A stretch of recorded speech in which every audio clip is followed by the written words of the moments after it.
بسم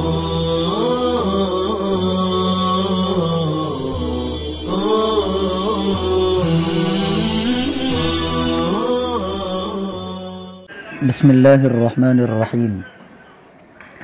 نبی کریم صلی اللہ علیہ وسلم پر جامع تعلیمی نظام نازل کیا گیا۔ تمام مخلوق میں انسان جب پیدا ہوتا ہے تو وہ کچھ بھی نہیں جانتا۔ قرآن کریم میں اللہ تعالیٰ فرماتے ہیں اخرجکم من بطون امہاتکم لا تعلمون شیئا، اللہ نے تمہیں اپنی ماؤں کے پیٹ سے اس حال میں نکالا ہے کہ تم ذرہ برابر کچھ نہیں جانتے تھے۔ لہذا انسان واحد مخلوق ہے جسے ہر چیز سیکھنی پڑتی ہے، صرف رونا سیکھ کر آتا ہے، باقی کھانا پینا چلنا سب سیکھنا پڑتا ہے۔ والدین اور بھائی بہن اسے سب سکھاتے ہیں۔ جب کچھ شعور بڑھتا ہے تو اپنے ارد گرد ماحول کو دیکھ کر، سن کر، چکھ کر، چھو کر، سونگھ کر بہت ساری چیزیں سیکھنے لگتا ہے۔ اسی لیے دیکھنے میں آتا ہے کہ چھوٹے بچے کے سامنے جیسے حرکت کی جائے وہ اس کی نقل اتارتے ہیں، اور جب کچھ شعور ہوتا ہے، عمر بڑھتی ہے، تو والدین فکر مند ہو جاتے ہیں اور اسے پڑھنا لکھنا سکھانے کے لیے کسی مدرسہ، مکتب یا اسکول میں بھیجتے ہیں۔ وہاں اگر اچھا ماحول اور اچھے اساتذہ میسر آتے ہیں تو بچہ تعلیم و تربیت سے بہت جلد ترقی حاصل کرنے لگتا ہے۔ اس سے معلوم ہوا کہ تعلیم انسان کے لیے ایک ایسا سرمایہ ہے جو اس کے پیدا ہونے کے بعد سے لے کر مرنے تک مسلسل جاری رہتا ہے۔ جو جتنا تعلیم سے منسلک رہتا ہے اور جتنی اچھی تعلیم حاصل کرتا ہے وہ اتنا بہتر انسان بنتا ہے اور نیک نامی حاصل کرتا ہے۔ اسی لیے مقولہ مشہور ہے العلم من المہدی الی اللحدی، یعنی انسان کے حصول علم کا زمانہ ماں کی گود سے قبر میں جانے تک جاری و ساری رہتا ہے۔ خاتم الانبیاء صلی اللہ علیہ وسلم اور تعلیم۔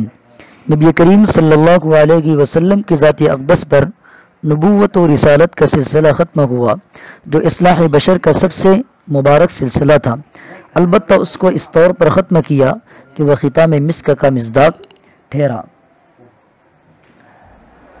آپ صلی اللہ علیہ وسلم پر جو پہلی وحی نازل کی گئی اس کا تعلق ہی تعلیم سے ہے، اس لیے کہ روحانی و مادی اعتبار سے انسانیت کو عروج کی انتہا پر پہنچانا تھا اور وہ تعلیم ہی سے ممکن تھا، اور تعلیم بھی وہ جس کی بنا وحی الہی پر ہو، جو صحیح معنی میں ہدایت دنیاوی و اخروی کے حامل ہو۔ اسی لیے ہم دیکھتے ہیں کہ تاریخ بشر میں روحانی اعتبار سے اگر انسانیت عروج کے منتہا پر پہنچی تو وہ دور نبوی صلی اللہ علیہ وسلم میں، اس کے بعد آج کا یہ مادی عروج بھی تعلیم ہی کی برکت سے ہے، اور وہ بھی مسلمانوں کی جانب سے وحی کی روشنی میں علمی اساس مہیا کرنے کے بعد ہی ممکن ہو سکا، اس لیے کہ انسان اپنے محدود ذرائع علم سے نتیجے تک پہنچ ہی نہیں سکتا، چاہے وہ حواس خمسہ ہو یا عقل صحیح، اس لیے کہ کسی بھی انکشاف یا ایجاد یا تحقیق کے لیے اس کے منافع، اس کے نقصانات اور انسانیت پر اس کے اثرات کے جائزے کے ساتھ اخروی اعتبار سے اس پر ثواب یا عقاب کا جاننا وحی کے بغیر ممکن ہی نہیں۔ اس لیے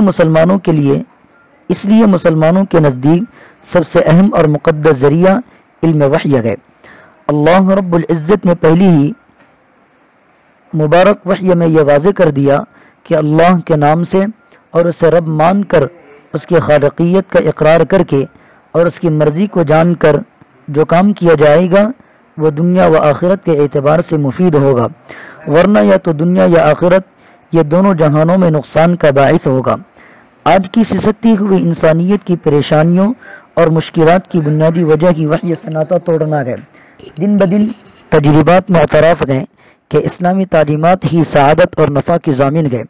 نبی کریم صلی اللہ علیہ وسلم پر اول وحی کے ذریعے بتایا گیا کہ اللہ کامل، اللہ کا علم کامل، لہٰذا اللہ نے اقرا کے ذریعے سے پیغام دیا کہ انسان بھی کمال تک اگر پہنچنا چاہتا ہے تو اس وحی پر عمل پیرا ہو جائے۔